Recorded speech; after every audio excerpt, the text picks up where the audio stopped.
प्रिय छात्राओं, मैं सीमा मीना, सहायक आचार्य, गौरी देवी राजकीय महिला महाविद्यालय अलवर। मैं आपको आपका जो रीतिकालीन काव्य है यानी प्रथम प्रश्न पत्र वो पढ़ा रही हूँ। और हम जो रीतिकालीन कवि हैं भूषण, उनका अध्ययन कर रहे थे। तो भूषण की जो रचना है शिवा वावनी, उसमें से अब तक हमने जो भूषण की रचना पर आधारित जो पद्यांश हैं, जो शिवाजी पर आधारित हैं, शिवाजी के शौर्य, उनके पराक्रम, उनकी दानशीलता, इनके बारे में अब तक हमने अध्ययन किया। और अब जो हम अध्ययन करेंगे वो रैया राव जे चंपती के पुत्र जो छत्रसाल हैं, उनके पराक्रम के बारे में, उनके शौर्य के बारे में, उनकी महिमा के बारे में यहाँ पर कवि भूषण द्वारा उनका वर्णन किया गया है। तो आज हम छत्रसाल पर आधारित जो भूषण का काव्य है उसका अध्ययन करेंगे। तो उसके लिए आपको आपका पेज नंबर, रीतिकालीन जो आपकी पुस्तक है उसका पेज नंबर 51 देखना है। भुज भुज गेस की वह संगिनी भुजंगिनी सी, खोदी खोदी खाती दी दारुण दलन के, बख्तर पाखरनी बीच धसी जात मीन, पैरी पार जात पर वह जो जलन के। यहाँ पर जो कवि भूषण हैं, ये जो पद्यांश है वो छत्रसाल प्रताप नामक जो उनकी पुस्तक है उससे लिया गया है। और यहाँ पर छत्रसाल के जो पराक्रम की यहाँ पर प्रशंसा की गई है, उसी का वर्णन करते हुए कवि कहते हैं, भुज भुज गेस की वह संगिनी भुजंगिनी सी। कवि कहते हैं कि चंपती के जो सुपुत्र महाराज छत्रसाल हैं, भुज भुज गेस की, भुज यानी भुजाएं, भुजगेस यानी सर्प, संगनी यानी संगनी यानी साथी, भुजंगनी यानी सर्पनी। आपकी जो बर्छी है तो भुजा रूपी सर्पराज की संगनी सर्पनी के समान है। महाराजा छत्रसाल, आपकी जो बर्छी है वो भुजा रूपी सर्पराज की संगनी कौन है? सर्पनी के समान है। खोदी खोदी खाती दीही दारुण दलन के, दारुण दलन दीर्घ यानी दीर्घ, दारुण दलन यानी भयंकर शत्रुदल। आपकी जो बर्छी है, आपकी जो तलवार है, वो भयानक सर्पणी रूपी शत्रुओं के शवों को गहराई से खोद कर, खोदी खोदी खाती दी यानी दीर्घ, दारुण दलन यानी भयंकर शत्रुदल। यानी आपकी जो बर्छी है वो भयंकर जो शत्रु दल है उसके शवों को खोद कर खाती है, डसती है, अर्थात संपूर्ण जो आपका शत्रु पक्ष है उसका विनाश कर देती है। बख्तर पाखरिन बीच धसी जातमीन, परई पार जात पर वहाँ जो जलन की। जो आपकी तलवार है वो शत्रुओं के, बख्तर यानी कवच, पाखरिन यानी जो घोड़े की जो नाल होती है, घोड़े की जो पाखरियाँ होती हैं, वो वह शत्रुओं के कवच और लोहे की पंखुड़ियों में इस प्रकार धस जाती है जैसे परी पार जात पर वहाँ जो जलन के। जो मछली है वो जल के प्रबल धारा, जो मछली है जल की प्रबल धारा को चीरकर पार चली जाती है, उसी प्रकार जो आपकी जो बर्छी है, आपकी जो तलवार है, वो भी शत्रुओं को मारती हुई आगे बढ़ जाती है। भाव यह है कि जो बर्छी है वो सर्पनी की तरह विषाक्त यानी विषैली है और मछली की गति की भांति तीव्र है, जो अपने एक ही प्रहार से शत्रु दल को संपूर्ण रूप से विनाश कर देती है। रैया राव चंपती के छत्रसाल महाराज, भूषण सकई करे बखान को बलन की। कवि भूषण कहते हैं कि हे महाराज छत्रसाल, आपकी जो बल का जो वर्णन है वो मैं कैसे कर सकता हूँ, कोई भी कैसे कर सकता है। पक्षी पर छिन्न ऐसे परे पर छिन्ने वीर, तेरी बर्छी ने बर छीने खलन के। आपकी जो बर्छी है, पक्षी पर छिन्ने यानी पर कटे, यानी कि जो बिना पंख के पक्षी होते हैं, पंख कटे हुए पक्षी, आपकी जो बर्छी है वो शत्रु दल को ऐसे छीण कर दिया, उनकी सेनाओं के, यानी जो उनकी सेनाओं के जो वीर सैनिक थे, श्रेष्ठ सैनिक थे, उनके भी पंखों को, जैसे उनको भी उनका पंखों को काट दिया, जैसे उनको भी बिल्कुल अशक्त बना दिया। इस प्रकार जो आपकी बर्छी है वो शत्रुओं, जो दुष्ट शत्रु हैं, उनके जो बड़े बड़े वीर हैं, उनका भी मौत के घाट उतारने वाले हैं, उनको भी पूर्ण रूप से विनाश करने वाली है। आपकी जो बर्छी है उसका वर्णन नहीं, आपकी जो शौर्य है, उस आपका जो पराक्रम है उसका वर्णन, उसका बखान को बलन यानी पराक्रम, शौर्य, बल, आपके बल का बखान कौन कर सकता है? क्योंकि आपकी जो बर्छी है वो कैसी है, जैसे आपकी बर्छी जो वीर सैनिक हैं उनको पर कटे पक्षियों की भांति अशक्त बना देती है, और जो शत्रु पक्ष की जो सेना है उसके जो बड़े बड़े वीर हैं उनको भी बर छीने खलन यानी दुष्ट, यानी शत्रु, जो दुष्ट शत्रु है उसके वीरों को भी, जो बड़े बड़े वीर हैं उनको भी मौत के घाट उतार देती है। यहाँ पर जो छत्रसाल, महाराज छत्रसाल हैं, उनकी वीरता का वर्णन किया गया है। जो कवि भूषण हैं वो महाराज शिवाजी और महाराजा छत्रसाल की वीरता का, उनके शौर्य का वर्णन करते हैं, वीर रस के कवि हैं। यहाँ पर अनुप्रास और यमक अलंकार भी हमें देखने को मिलता है।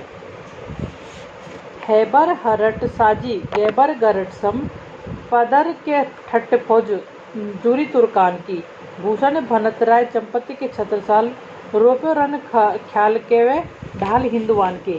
यहाँ पर जो कवि भूषण हैं वो जो महाराज छत्रसाल हैं उनके शौर्य का, उनके पराक्रम का, उनकी वीरता का वर्णन करते हुए कहते हैं, हैबर हरट, हैबर यानी श्रेष्ठ घोड़े, गैबर गरट, गैबर यानी श्रेष्ठ हाथी, श्रेष्ठ घोड़े और श्रेष्ठ हाथियों, साजी यानी सज्जित होते हैं। कवि भूषण कहते हैं कि आपके हष्टभुज उत्तम घोड़े और सुदृढ़ शरीर वाले हाथी से सुसज्जित होकर मुगल सेना एकत्र, पदर के ठट्ट फौज जुरी तुर्कान की, तुर्कान यानी मुगल सैनिक, जुरी यानी इकट्ठे होना। कवि भूषण कहते हैं कि हष्टपुष्ट उत्तम घोड़े वाले और सुदृढ़ शरीर वाले हाथियों से सज्जित होकर मुगल सेना एक दल में एकत्रित हो गई। भूषण भनत राय चंपति के छत्रसाल, रोपो रन खाल के ढाल हिंदुवान की। भूषण कवि कहते, भनत यानी कहते हैं रायपति यानी रैया राव, जो छत्रसाल है, रैया राय के जो महाराज हैं चंपत राय, उनके जो पुत्र हैं छत्रसाल, उन्होंने हिंदुओं की रक्षा के लिए सैन्य बल रूपी ढाल बनने का ध्यान रखकर युद्ध ठान लिया। किससे? तुर्क सेना से, यानी मुगल सेना के। कई के हजार एक बार बेरी मार डाले, कई हजारों सैनिकों को उन्होंने अपनी तलवार के बल पर एक ही बार में मार डाला। रंजक दगनी मानो अग्नि रिसाने की, रिसाने यानी क्रोध, अग्नि यानी अग्नि, उनकी क्रोध की अग्नि में ऐसा लगता है कि उनकी जो क्रोध की जो अग्नि है मानो बंदूक और तोपों में ऐसी लगती है जैसे बंदूक और तोपों में किसी ने बारूद लगा दिया हो। सैयद अफगन सेना सगर सुतन लागी, कपिल सरापसो तराप तोप खाने की। सैयद अफगन की जो सेना है, सगर यानी सगर राजा सगर, सुतन यानी पुत्र, कपिल यानी कपिल मुनि, सराप यानी श्राप, जो सैयद अफगन की जो सेना रूपी सगर के पुत्रों के लिए, महाराज छत्रसाल आप कैसे हो?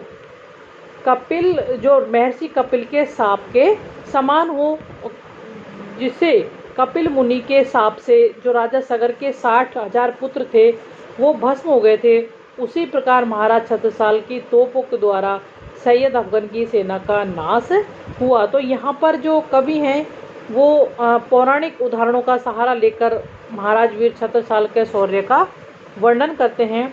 उत्प्रेक्षा, रूपक और उपमा, अनुप्रास अलंकार यहाँ देखने को मिलता है। बार बार जो कवि भूषण हैं वो छत्रसाल, जो महाराज चंपत राय के पुत्र जो महाराज छत्रसाल हैं उनकी वीरता का वर्णन करते हैं कि जो मुगल सैनिक हैं उनके पास उत्तम घोड़े हैं, और हष्टपुष्ट शरीर वाले जो हाथी हैं, और वो जो मुगल सेना है वो एक साथ इकट्ठी हो जाती है, यानी एक सब सम्मिलित हो जाते हैं, लेकिन अपने हिंदुओं की ढाल बनने के लिए, उनका सहारा बनने के लिए युद्ध का निर्णय जो छत्रसाल हैं वो युद्ध का निर्णय लेकर हिंदुओं की ढाल बनकर जो मुगल सैनिक उनके सामने खड़े हो जाते हैं और कई कई हजार सैनिकों को वो एक ही बार में मार डालते हैं। तो उनका जो क्रोध है वो ऐसा लगता है कि जैसे किसी ने बंदूक और पे बारूद लगा दिया हो। उनका जो क्रोध है उसके सामने जो सैयद अफन की सेना है वो सगर के पुत्रों की भांति है, जो कपिल मुनि के श्राप के कारण जो सगर के जो पुत्र थे वो नष्ट हो जाते हैं। उसी तरह जब छत्रसाल जब छत्रसाल अपना पराक्रम दिखाते हैं तो संपूर्ण अफगल सेना वो है जो ऐसा लगता है जैसे सगर के पुत्रों की भांति भस्म हो गई है। चाक चक चम्मू के अचाक चक चहु और चाक सी फिरत धाग चंपत के लाल की। चाक चक चमू यानी शत्रु की सतर्क सेना। चाक चक चमू शत्रु की सतर्क सेना। अचाक यानी अचानक।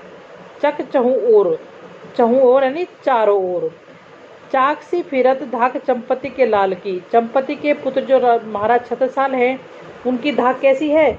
जैसे किसी कुम्हार का चक्र घूमता हो। कवि भूषण कहते हैं चंपति राय के सुपुत्र महाराज छत्रसाल की धाक शत्रु की सतर्क सेना के चारों ओर इस प्रकार सुरक्षित और सुदृढ़ घूमती है जिस प्रकार कुम्हार का चक्र घूमता है, अर्थात शत्रु की सेना उनके आतंक से हमेशा ही घिरी रहती है। भूषण भनत पातशाही मार जेर कीनी।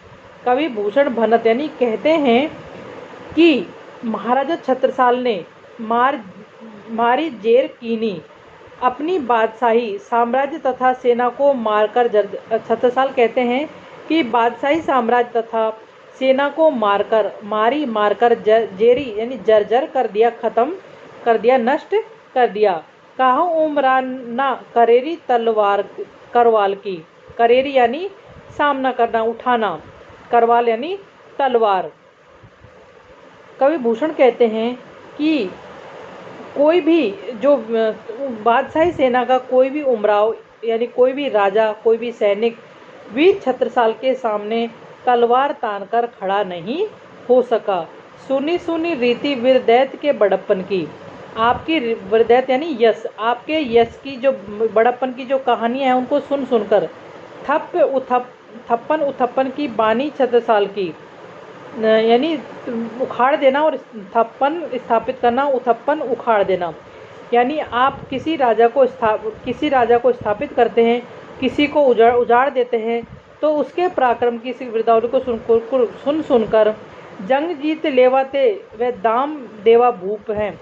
आपकी जो यश की कहानी सुनकर जो बड़े बड़े युद्ध जीतने वाले जो राजा हैं वो भी आपको दाम देवा भूप, वो भी आपको कर चुकाने लगते हैं। सेवा लागे करन महेवा महीपाल की। वो महोबा के महाराज छत्रसाल की सेवा करने लगते हैं, अर्थात छत्रसाल की अधीनता स्वीकार कर लेते हैं। यानी आपके शौर्य की गाथा सुनकर ही जो अच्छे अच्छे युद्धों को जीत लेने वाले जो राजा हैं वो भी क्या करते हैं, आपकी शरण में आ जाते हैं, आपकी अधीनता स्वीकार कर लेते हैं और आपको कर चुकाना शुरू कर देते हैं। तो यहाँ पर जो छत्रसाल की वीरता का, उनके शौर्य का और सामने वाली सेना पर पड़ने वाले उनके आतंकी प्रभाव का वर्णन किया गया है। राजत अखंड तेज छाजत सुजस बड़ो, गाजत गयंद दिग्गज हिय साल को। यहाँ पर जो कवि जो भूषण कवि हैं वो छत्रसाल की पराक्रम का वर्णन करते ही कहते हैं राजत यानी सुशोभित होता है, अखंड यानी चारों ओर, अखंड यानी जो कभी खंडित ना होने वाला है, तेज यानी तेज, छाजत सुजस बड़ो, छाजत यानी छाया हुआ है। कवि वर्णन करते हुए कहते हैं कि हे महाराज छत्रसाल, आप जहाँ अखंड तेज से शोभायमान हैं, उनका यश चारों ओर फैला हुआ है। छाजत यानी फैल जाना, छा जाना। गाजत गायंद्र दिग्गज, दिग्गज ही साल को, गाजत यानी गाजते हैं, चिंगाड़ते हैं। गयंद यानी हाथी, उनके हाथी जब चिंगाड़ते हैं। दिग्गज यानी दिशाओं में, ये यानी हृदय में, साल यानी सूल, चुभन। जब उनके हाथी चिंगाड़ते हैं तो दिशाओं के हाथियों में के हृदय में ईर्ष्यावश चुभन सी होती है। जाहि के प्रताप सो मलिन आफताब होत, आफताब यानी सूर्य, जिसके प्रताप के सामने सूर्य भी मंद हो जाता है। ताप तदि दुर्जन कर्तब बहु ख्याल को, वो भी अपनी जन विरोधी ताप को छोड़कर छत्रसाल का सम्मान करने लगता है। सूर्य का प्रकृति क्या है?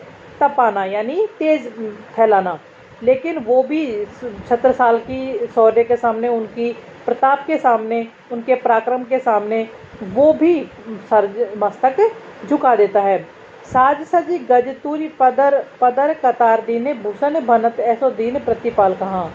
छत्रसाल पूर्णतः सुसज्जित हाथी, गज यानी हाथी, तुर यानी घोड़े, पदर यानी पैदल, कतार यानी लाइन, कतार, दीन्हे दान, भूषण बनत ऐसो दीन प्रतिपाल कहाँ, उनको दान करने वालों को, हाथी घोड़ों की सवारी दान करने वाला और प्रतिपालक इस संसार में कौन हो सकता है? जो पैदल चलने वालों को भी हाथी घोड़ों की सवारी दान करने वाला कौन है? महाराज छत्रसाल।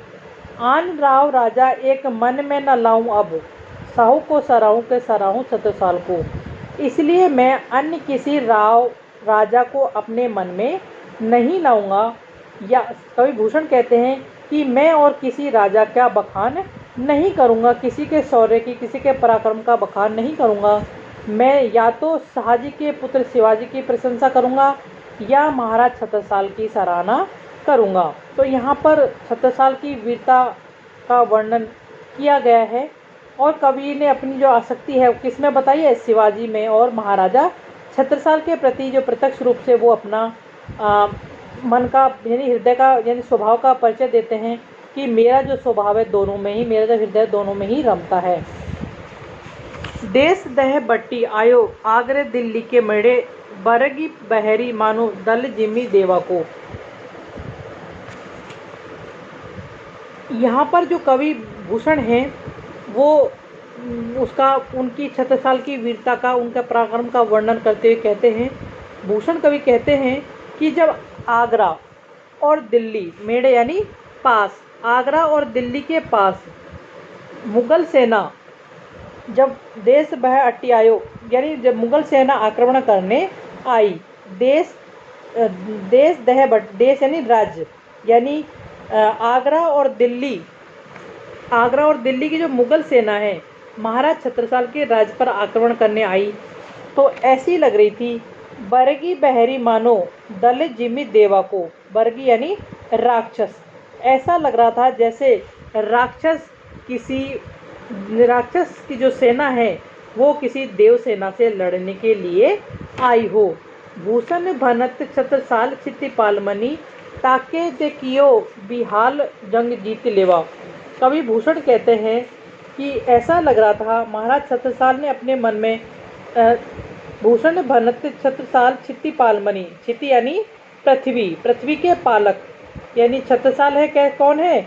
पृथ्वी का पालन करने वाले। छत्रसाल ने मन में उन छत्रसाल ने अपने मन में दृढ़ निश्चय किया, ताके कियो बिहाल जंग जीत लेवा को, उन्हें हर हालत में युद्ध जीतने को मन ही मन प्रतिज्ञा कर ली।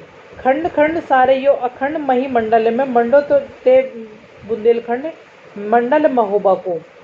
भूषण कवि कहते हैं कि खंड खंड सारे यो अखंड महीमंडल यानी सारे भूमंडल में, खंड खंड यानी छोटे छोटे, सारे भूमंडल में छोटे छोटे जो खंड यानी जो राज्य हैं, राज्य विद्यमान हैं, मंडोत्य बुंदेलखंड मंडल महोबा को, उनमें महोबा राज्य बुंदेलखंड की अनुपम शोभा दिखाई देती है। महोबा की जो महाराज छत्रसाल ने दक्षिण के नाह को कटक के रोक्यो महाबाहु, दक्षिण नाह यानी राजा, दक्षिण के जो राजा हैं यानी जो दक्षिण की जो उन पर जो दक्षिण की तरफ से आक्रमण हुआ था, तो दक्षिण की सेना का भी उन्होंने सामना, कटक यानी सेना, दक्षिण की सेना का उन्होंने सामना किया। जो सहस्त्रबाहु ने प्रवाह रोक्यो रेवा को, जैसे कैसे सामना किया, जैसे बलशाली छत्रसाल ने उनको उसी प्रकार रोका जिस प्रकार सहस्त्रबाहु ने रेवा नदी के प्रवाह को रोक दिया था। तो यहाँ पर जो ऐतिहासिक तथ्य है, उसकी मुगल सेना बार बार आक्रमण करती है और बार बार शिवाजी छत्रसाल उनका विरोध करते हैं। तो उसी का यहाँ पर जो भूषण कवि हैं, उन्होंने यहाँ पर उनकी वीरता का वर्णन किया गया है। कवि ने छत्रसाल की उपमा यहाँ पर सहस्त्रबाहु को दी है, तो उसी हिसाब से यहाँ पर जो रेवा नदी है उसका उपमा यहाँ पर जो मुगल सेना है उससे, उस मुगल सेना से ली। उनकी जो विशेषता है मुगल सेना की, जो रेवा नदी की उपमा उससे दी गई है। बुंदेलखंड की शोभा का तथा ओरछा नरेश के साम्राज्य का यहाँ पर उल्लेख किया गया है, उनकी विशेषताओं का वर्णन भी किया गया है। अनुप्रास और उपमा अलंकार है जिसका वर्णन यहाँ पर हमें देखने को मिलता है। ठीक है बच्चों।